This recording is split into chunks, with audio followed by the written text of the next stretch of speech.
foresee, kind of things shaking out? I know Cade is, doing a lot of reps elsewhere. That's a good question. I honestly couldn't tell you. We're splitting the reps about even now, and Coach Pitt's got a good plan of what he wants to do, so he's going to do what he feels like's best, and we just got to roll with it. Those one-on-one drills, we see videos of them, and they look like pretty massive. I mean, what is it really all about for you guys when you do those hit drills? Does it just get you fired up, or is it a pride or a unit thing? It's like Coach Pitt says, we got to start the party. And, that helps us do it at the beginning of practice. So, going out there and hitting somebody in the head, if that's what it does, and that's what it does. Jamari Sawyer seems like someone that's taking some strides. What are you seeing from him that you may be different from last year? Jamari is unbelievably smart. He's got great football sense, knows the game really well, sees things before it happens, and he wants to get better. Jamari loves the game, so he's going to go out there every day and do what he's asked to do. So I think that's going to be his biggest attribution, is just being a flexible player and allowing him to play multiple positions and excel at every one of them. Are you back to your old self from that injury? Did you ever deal with it in practice? Do you still feel it? I think I am. It was a little tough at the very beginning of spring, just getting back in the field of things. I hadn't taken a full speed rep in probably 6-7 months. So it was definitely difficult coming back, but I think I got some of the rust knocked off of it now.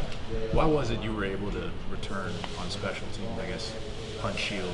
I don't remember if you were on anything else, but why were you able to do that but not the first team? Because I didn't have to push off of anybody and move a 340-pound man standing in front of me.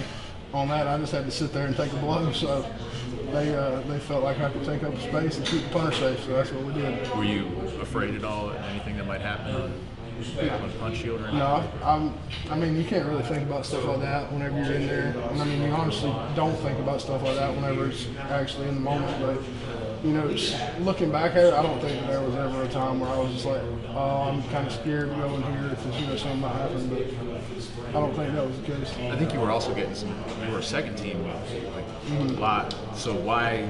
But were you just not 100% enough to be a first team? You could see it when I practiced and tried to run. They were still hitching my run. I was still limping real bad.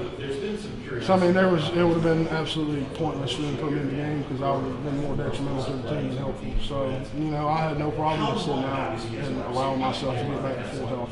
You mentioned going up against 340-pound man. I guess Jordan Davis, I think he's one of the guys I've seen you lock up with. Just if you could talk about his progress, and you've obviously gone up against some great D linemen. Where's Jordan at right now? Jordan, he honestly might be the most improved player on our team just from whenever he first got in here, working on conditioning, extra stuff after practice.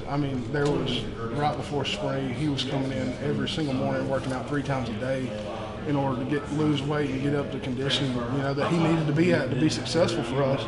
And he's done it. There's definitely a change in his tempo of practice, seeing him running the ball, seeing him cover down and stuff like that. And, I think all that the extra stuff that he did that, most people wouldn't do. I think that he made those strides, and it's going to help him out. Speaking of 340-pound men, what's your weight these days? About 335. 335. How many games were you on the special teams? First 4 and then last 4, I think, something like that. I think one of the teammates, I can't remember who it was, mentioned you were the fastest lineman on the GPS. If you looked at GPS numbers this spring, we actually did look at them, and me and Andrew Thomas always kind of raced at the beginning of practice to get them up there a little bit. But, yeah, 300, well, I guess once you put pads and everything on, me and him's probably pushing about 350, 355, something like that. And, him and I both are pushing 19 miles an hour, so, that's not too bad. And that hats go off for the strength staff for that one, because that's who gets us in shape for that. Faster than some of the position guys? Is there been any talk about that? Nah, we don't really pay attention. We just kind of see who wins it for the big guys for the day. What did y'all run, man? Sir? How far did y'all run? Y'all do that little race? Just 20 yards. Easy sprint. Not much. What did you do in the weight room this winter? What was that video of you? What was the weight? What was the rep? You know what I'm talking about? I think they popped something up there of you doing. Squat? Was that squat? Okay. Squat, power clean, something other like that. Did you do anything that numbers-wise that topped your best or whatever? Yeah, our power clean's definitely, I hit what I was been wanting to hit since I was in high school pretty much, that 405 mark. Just because it's something that a lot of people can't do.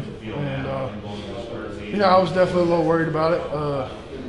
coming back off of that leg like we talked about. But once I got in there, started getting warmed up and stuff like that, everything felt like it was back to normal. No issues anymore. Is that record?